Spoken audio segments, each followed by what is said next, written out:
Bismillahirrahmanirrahim. Assalamualaikum warahmatullahi wabarakatuh.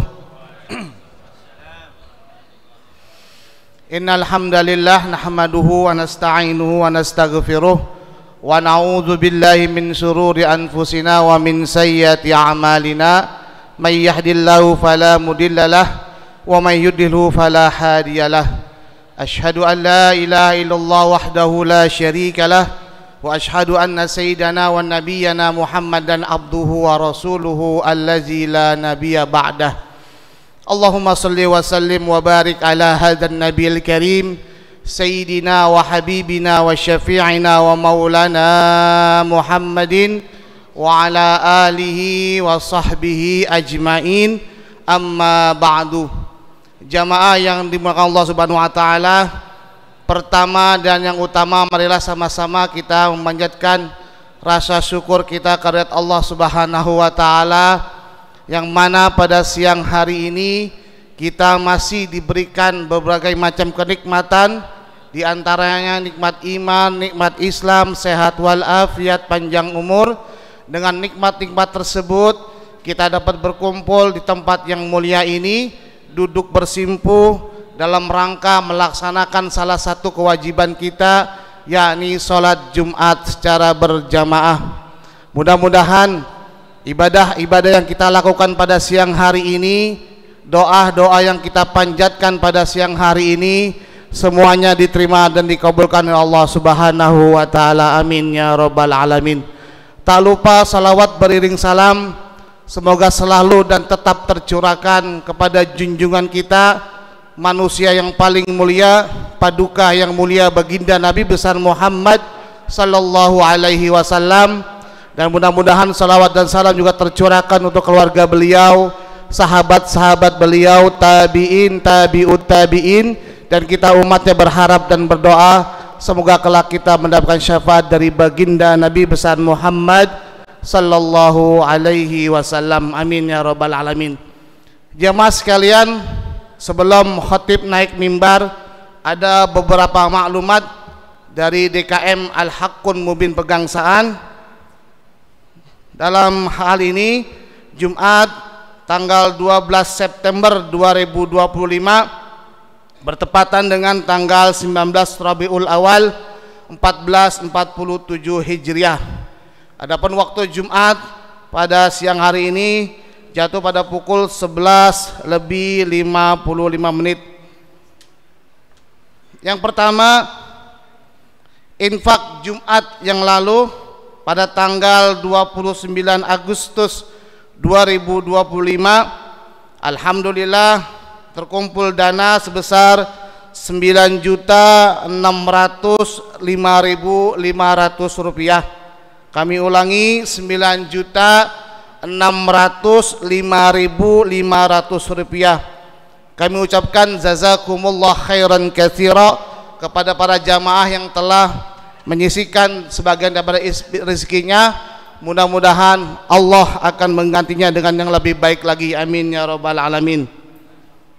Adapun petugas pada siang hari ini, khatib dan imam, alhamdulillah sudah berada di tengah-tengah kita, Al-Mukarram Al-Ustad Idrus Abidin LCMA, dan dengan muazzin saudara Muhammad Nizar Kahfi. Sebelum kami lanjutkan, tak bosan-bosan kami mengingatkan kepada para jamaah untuk segera mengisi dan merapatkan barisannya dan mengisi saf-saf yang terdepan terlebih dahulu yang masih kosong, sehingga kita memberikan kesempatan kepada teman-teman kita yang datang belakangan agar tidak melangkahi bahu-bahu daripada bapak-bapak sekalian. Dan kami mohon dengan hormat kepada para jamaah yang masih ada di teras masjid yang sedang santai-santai berduduk untuk segera bisa langsung ke lantai 2 kalau memang di bawah tidak cukup, di lantai 2 masih kosong, supaya kita bisa memaksimalkan area yang ada di masjid ini. Selanjutnya, kami juga tak bosan mengingatkan kepada para jamaah sekalian untuk mensilentkan atau menonaktifkan sementara baik ponsel dan lain sebagainya, agar kekhusyuan ibadah kita pada kali ini tetap terjaga. Selanjutnya kami mengajak kepada para jamaah sekalian untuk mengikuti kajian tafsir yang insya Allah akan diadakan pada hari Rabu tanggal 17 September 2025 waktu ba'da sholat zuhur. Insya Allah akan sebagai pembicara guru tetap kita Al-Mukarram Al-Ustadz Ali Junifar LCMA. Dan kami ingatkan bagi para jamaah yang mengikuti seleksi umroh, ini bisa menjadi salah satu penambah poin bagi para jamaah yang mengikuti seleksi umroh. Dan juga untuk para jamaah yang belum dan ingin mendaftarkan seleksi umroh, panitia masih membuka untuk bisa mendaftarkan mengikuti seleksi umroh di tahun 2025 ini. Itu saja yang dapat kami sampaikan. Sebagai kalimat terakhir, marilah sama-sama kita membacakan suratul Fatihah. Yang pertama kita niatkan buat diri kita pribadi masing-masing. Semoga Allah selalu berikan kita kekuatan iman wal Islam, sehat wal afiat, panjang umur, rezeki halal yang banyak, yang barakah, yang semuanya beribadah kepada Allah Subhanahu wa taala. Amin ya rabbal alamin. Tak lupa kita kirimkan buat arwah almarhum almarhumah orang tua kita, guru-guru kita, sanak famil kita, teman-teman kita semuanya yang sudah berpulang ke rahmatullah. Semoga Allah ampuni segala dosa mereka, Allah maafkan segala kesalahan mereka, dan kelak Allah masukkan surganya Allah Subhanahu wa taala. Amin ya rabbal alamin. Kita mohon pula kepada Allah di hari Jumat yang mulia ini, kita mohon kepada Allah anak-anak kita, cucu-cucu kita yang sedang sekolah, yang sedang mondok, yang sedang mencari ilmu, semoga Allah berikan ilmu yang bermanfaat dari dunia hingga akhirat, dan Allah jadikan mereka semua menjadi anak-anak yang saleh dan saleha. Amin ya rabbal alamin. Ala hadihi niyya wa ala kulli niyatin salihah wa ila hadratin nabiyil mustafa rasulillah sallallahu alaihi wasallam. Al-Fatihah. A'udzu billahi minasyaitonir rajim. Bismillahirrahmanirrahim. Alhamdulillahi rabbil alamin arrahmanir rahim maliki yaumiddin iyyaka na'budu wa iyyaka nasta'in ihdinas siratal mustaqim siratal ladzina an'amta 'alaihim ghairil maghdubi 'alaihim waladdallin. Amin. Terima kasih, kurang lebihnya mohon maaf. Billahi taufiq wal hidayah. Wassalamualaikum warahmatullahi wabarakatuh.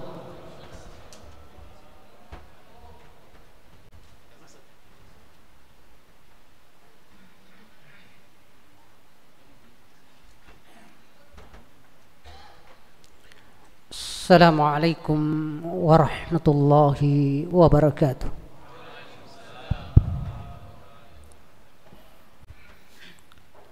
Allahu Akbar, Allahu Akbar, Allahu Akbar,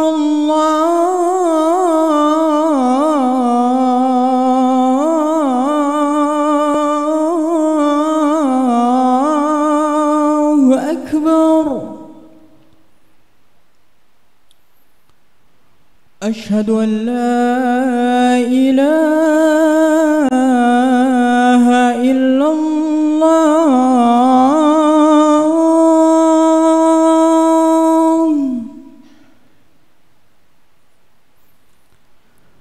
Ashhadu an la ilaha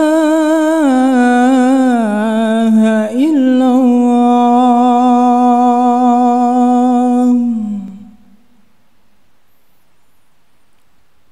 Ashhadu anna Muhammadar Rasulullah.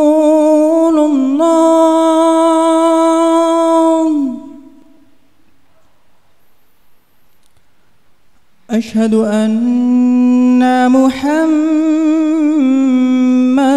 Rasulullah.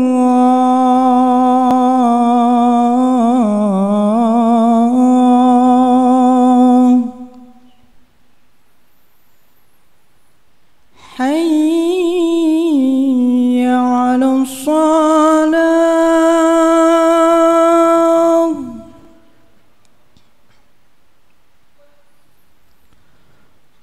حي على الصلاة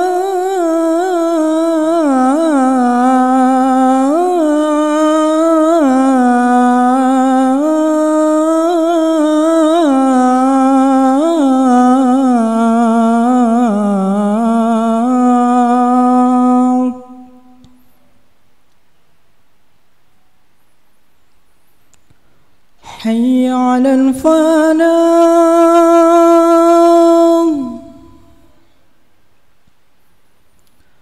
حي على الفلاح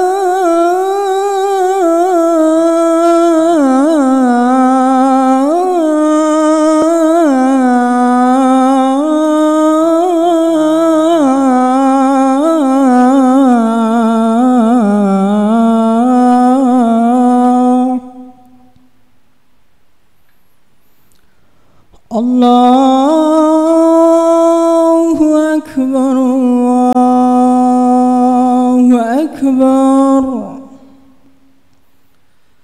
لا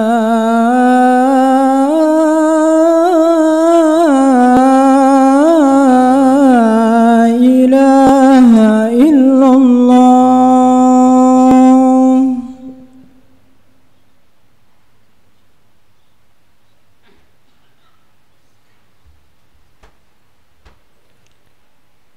Alhamdulillah Al-Qailu fi kitabihil karim Innallaha wa malaikatahu yusalluna 'alan nabi Ashhadu an la ilaha illallah wahdahu la syarika lah wa ashhadu anna Muhammadan 'abduhu wa rasuluh Allahumma salli wa sallim wa barik ala nabiyyina Muhammad wa ala alihi wa sahbihi ajma'in amma ba'd. Usi nafsi wa iyyakum bitaqwallah faqad fazal muttaqun. Qala Allahu azza wa jalla fil Qur'anil Karim, ya ayyuhalladzina amanu taqullaha haqqa tuqatih wa la tamutunna illa wa antum muslimun. Sidang jemaah Jumat yang dirahmati oleh Allah Subhanahu wa taala, hidup kita yang merupakan totalitas waktu dan tempat yang diberikan oleh Allah di dunia ini tiada lain intinya adalah ibadah. Ibadah yang mengandung arti memuji Allah dan memahasucikannya dengan penuh ketulusan dan keikhlasan, dan dalam mempraktekannya kita pun harus mengikuti bagaimana tata cara Rasulullah sallallahu alaihi wasallam, sehingga sebagai muslim untuk kemudian resmi menjadi peserta ibadah yang diterima ibadahnya, kita harus bersyahadat asyhadu an la ilaha illallah dan kemudian menyatakan wa asyhadu anna Muhammadan Rasulullah, dan bersaksi Muhammad adalah utusan Allah. Oleh karena itu identitas keislaman kita tidak akan bisa lepas dari dua ini, bahwa kemusliman kita dilihat dari sejauh mana kita ikhlas dan sejauh mana kita mengikuti Nabi sallallahu alaihi wasallam. Dan mengikuti Nabi inilah yang kita sebut sebagai ittiba, karena tidak ada yang mampu mempraktekkan secara tulus total ikhlas yang menggabungkan antara rasa cinta dan penuh harap terhadap rahmat dan rasa takut azabnya melampaui Rasulullah sallallahu alaihi wasallam. Bahkan itu di kalangan para nabi bukan sekedar ibadah, bahkan dalam hal dakwah Rasulullah adalah sebagai sayyidul anbiya'i, direktur utama kalangan para nabi. Oleh karena itu ketika terhadap Allah kita berzikir, memuji dan memahasucikannya, maka terhadap Rasulullah kita harus kemudian senantiasa komitmen mengikutinya dalam segala detil kehidupan kita, baik yang sifatnya ibadah murni yang harus mengikuti totalitas apa yang ditunjukkan seperti sholat, maupun dalam aspek ibadah umum yang harus kita tunjukkan keikhlasan kita dengan bismillah, selama tentunya tidak bertentangan dengan semangat umum yang dilakukan oleh Rasulullah Bahkan kalau perlu dalam aspek budaya, ritu atau aspek keseharian, rutinitas seperti makan dan minum, tidur, itu juga kita mengikuti adab yang telah ditunjukkan oleh Rasulullah sallallahu alaihi wasallam. Salah satu bentuk penghargaan dan wujud penghormatan kita terhadap Rasulullah adalah mendoakan beliau. Dan Allah sendiri subhanahu wa ta'ala menyatakan, ya ayyuhalladzina amanu sallu alaihi, wahai kalian orang-orang beriman, berselawatlah senantiasa kepada Rasulullah, wasallimu taslima. Ya. Karenanya ini merupakan salah satu bentuk ibadah yang nantinya akan mendapatkan keberkahan, akan kemudian berefek pada kemudian peningkatan derajat keimanan dan ketakwaan kita kepada Allah Subhanahu wa ta'ala. Bahkan jangankan kita, Allah sendiri berselawat, demikian pula kalangan malaikat. Allah katakan, innallaha, sungguh Allah, wa malaikatahu, dan malaikatnya, yusalluna 'alan nabi. Ya, mereka semuanya berdoa dan bersalawat kepada Nabi. Walaupun ulama kita membedakan, selawatnya para malaikat adalah doa peningkatan derajat bagi Rasulullah. Adapun selawatnya Allah adalah bukan lagi doa, karena ia adalah yang menentukan, tetapi terus peningkatan derajat bagi Rasulullah sallallahu alaihi wasallam, bukan lagi doa, karena Allah adalah justru tempat kita berdoa. Karenanya ketika Allah berselawat, itu artinya Allah memuji Rasulullah sallallahu alaihi wasallam, dan pujian itu kita baca di dalam Al-Qur'an. Ya. Allah katakan misalnya, alam yajidka yatiman fa'awa, bukankah Allah ya mendapatimu yatiman, engkau yatim, fa'awa, lalu Allah lindungi engkau. Ya, wa wajadaka dhallan, engkau pun di saat belum datangnya petunjuk berupa wahyu, engkau dalam tanda kutip masih dalam tanda kutip dhallan, belum pada jalan yang lurus. Fahada, lalu Allah berikan hidayah lewat Jibril. Ya. Dan semua itu Allah tidak pernah meninggalkan wadduha wal laili idza saja, ma wadda'aka rabbuka wa ma qala. Allah enggak pernah meninggalkanmu, membiarkanmu sendirian, dan seterusnya. Dan kita lihat bagaimana Allah mengawal beliau dari sejak lahir, lalu kemudian jadi nabi, dan dari jadi nabi lalu kemudian menghadapi segala jenis tantangan perjuangan yang tidak ada nabi yang selevel beliau dari aspek perjuangan kesabaran, dan hasil dari perjuangan yang hanya butuh 23 tahun untuk kemudian menyelesaikan misi dakwah dengan prestasi paling maksimal. Jemaah rahmati Allah subhanahu wa ta'ala. Makanya keutamaan lain sebagaimana umumnya ibadah dalam Islam, bahwa berselawat kepada beliau akan diganjar dengan pahala yang luar biasa. Kita membaca doa bagaimana Allah Rasul menyatakan, man shalla alayya salatan, siapapun berselawat kepadaku dengan satu kali, sallallahu biha asyra, maka Allah berselawat kepadanya asyra, 10 kali. Kita lihat Allah yang berselawat kepada kita, artinya dengan salawat kita kepada Rasulullah, Allah pun meningkatkan derajat kita di sisinya, di sisi Allah Subhanahu wa ta'ala. Termasuk penghapusan dosa dan penetapan kebaikan, termasuk keberkahan, bahkan syafaat. Ya, oleh karena itu jemaah yang dirahmati oleh Allah, kita harus senantiasa menyeimbangkan antara selawat kita ini dengan pujian kepada Allah. Ya, karena memang selawat nilainya besar, tetapi jangan sampai kita terlalu fokus di selawat, lalu kemudian kita lupa ma'thurat. Ada butuh keberimbangan, bahwa selawat adalah salah satu. Jangan sampai kemudian kita lebih totalitas di selawat, namun pahala yang lebih besar dari selawat kayak tilawah Al-Quran tidak seimbang. Ya, padahal juga hadis-hadis tentang keutamaan tilawah Al-Quran bahkan menyatakan per hurufnya adalah satu alifun harfun, wa mimun harfun, mim juga satu huruf, wa lamun harfun. Tentu selawat tidak memiliki detil pahala per huruf sebagaimana terhadap Quran, sehingga kita harus tetap melihat sebenarnya di posisi-posisi seperti apa kita diminta berselawat sebagaimana ditunjukkan oleh Nabi.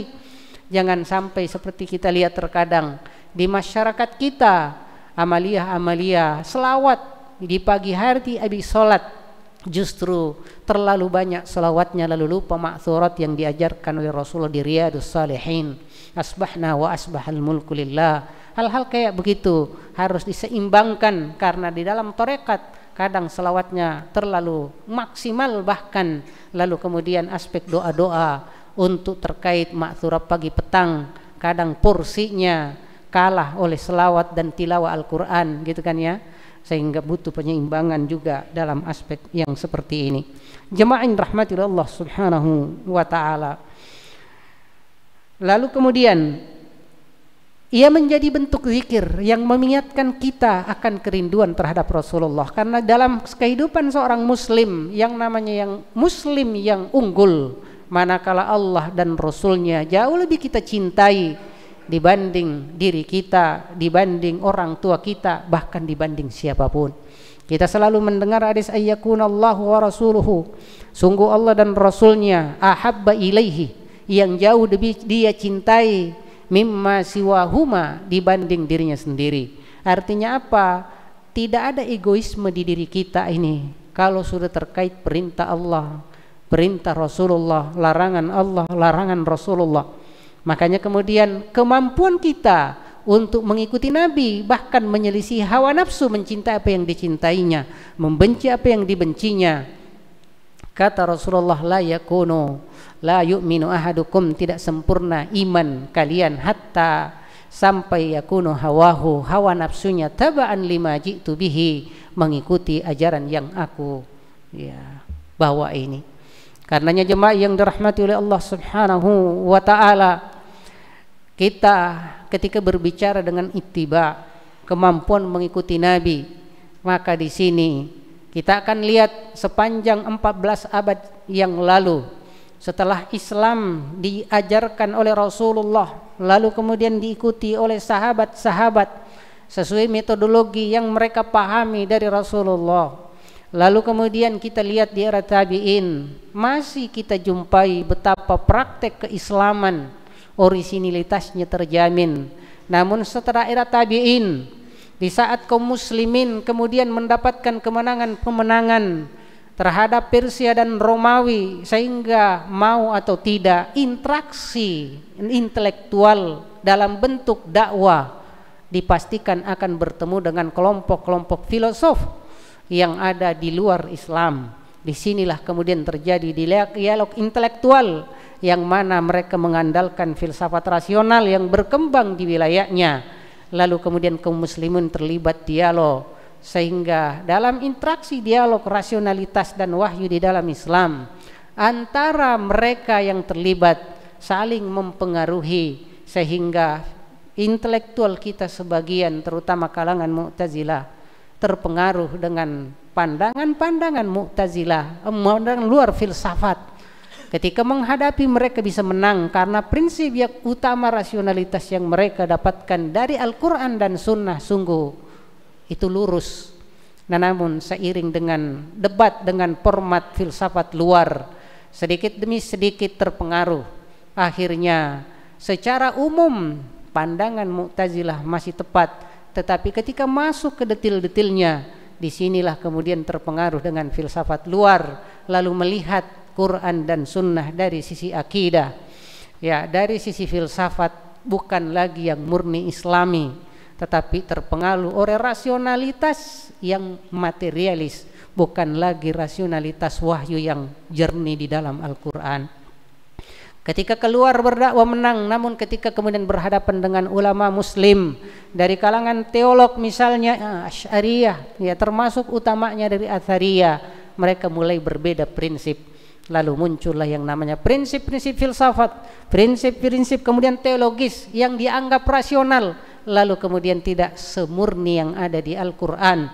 Lalu kemudian Allah dipandang mulai tidak mengikuti pandangan Al-Quranul Karim, termasuk terkait dengan bagaimana tingginya Allah subhanahu wa ta'ala, tinggi dari sisi zat, tinggi dari sisi kemudian kedudukan, tinggi dari semua arah. Lalu bahkan Mu'tazilah menyatakan Allah tidak lagi disebut sebagai ketinggian secara mutlak di aras dan sebagainya, karena secara fisik itu menganggap Allah butuh terhadap arasnya dan sebagainya. Namun alhamdulillah Bapak-bapak sekalian, dengan tetap berpedoman kepada sunnah Rasulullah, ittiba, kesesuaian Quran dan sunnah itu bisa terjaga bahkan 14 abad. Bandingkan dengan pemikiran-pemikiran di luar Islam, bahkan termasuk Yahudi dan Nasrani, begitu cepat beralih. Karena pertama, kitab sucinya juga tidak terjaga. Kemudian tidak ada verifikasi riwayat layaknya kita di dalam hadis. Jangankan terhadap sabda Nabi Isa, sabda Nabi Musa, bahkan terhadap Taurat Injil sendiri tidak ada verifikasinya layaknya mutawatir di dalam Islam. Namun alhamdulillah di dalam Islam, originalitas Quran dan sunnah karena disampaikan secara mutawatir, terutama Quran dan hadis, terjamin. Walaupun nanti ada tingkatannya, ada mutawatir, ada kemudian sahih, lalu ada lemah, ada palsu di dalam Islam karena petunjuk dari Allah Subhanahu wa taala. Ucapan Nabi masih tetap terjaga di Sahih Bukhari, Sahih Muslim, sehingga yang kemudian berkembang adalah hanya pemikiran, dan pemikiran ini benar salahnya harus diukur dengan Quran dan sunnah. Dan itu ada di kita. Ada yang berusaha mengeluarkannya dengan versi takwil, ditakwil dengan batin, lalu kemudian kita uji dengan Quran dan sunnah, itu bisa terlihat. Belum lagi fakta sejarah di mana dia mulai berubah dari asli zahir menjadi takwil. Itu urgensi dari Rasulullah sallallahu alaihi wasallam. Makanya kita hanya kadang berbeda dari aspek takwilnya, tetapi dari aspek aslinya tetap kita bisa mengukurnya dengan sangat ilmiah. Dan itu tinggal siapa kemudian yang mengarahkan pemikiran ajaran-ajaran Islam. Dan itulah kenapa kita, siapapun bahkan kalangan ulama intelektual hebat, lalu kemudian coba kita ukur berdasarkan madhab pemikirannya dengan pandangan Quran dan sunnah, kita mampu menempatkannya antara seberapa persen terpengaruh dengan polusi pemikiran luar dan seberapa persen sesuai dengan Quran. Dan itu alhamdulillah terkawal oleh ulama-ulama kita yang berusaha menahan diri tidak terpengaruh dengan perspektif luar tersebut, walaupun mereka sangat mengetahui juga perkembangan terkini, filsafat modern, hermeneutika dan sebagainya. Oleh karena itu keberadaan sunnah Nabi dan keberadaan para ulama yang komitmen bahkan terhadap filsafat sekalipun mereka baca, lalu dia bisa memberikan pandangan Quran di aspek filsafat, di aspek teologis, bahkan di aspek tazkiyatun nafs yang kita sebut tarekat, dan kemudian tazkiyatun nafs atau yang kita sebut sebagai tasawuf. Semua itu bisa didalami, diluruskan, dan Rasulullah sudah menyatakan bahwa kebangkitan kedua kaum muslimin itu adalah era Imam Mahdi, mirip zamanku. Artinya pemikiran-pemikiran yang bermasalah menyalahi sunnah akan kembali ke sunnah dengan kedatangan yang kita sebut Imam Mahdi Isa alaihissalam. Dan inilah yang kita lihat hari ini, bahwa pemikiran-pemikiran liberal hilang mulai dari dunia Islam yang menguasai misalnya kampus-kampus kita, karena sudah kembali mulai ke arah yang kita sebut sebagai Ahlus Sunnah wal Jamaah.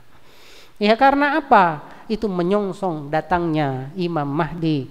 Makanya kita tidak perlu terlalu keras berbicara bid'ah, tetapi yang harus kita keraskan adalah inilah yang sunnah. Inilah yang sunnah. Karenanya diantaranya adalah dengan selawat kepada Rasulullah sallallahu alaihi wasallam. Itu salah satu bagian dari penghargaan kita terhadap semangat untuk kembali kepada ajaran Islam orisinil. Barakallahu li wa lakum fil Qur'anil azim, wa nafa'ani wa iyyakum bima fihi minal ayati wadh-dhikril hakim. Fastaghfiruhu innahu huwal ghafurur rahim.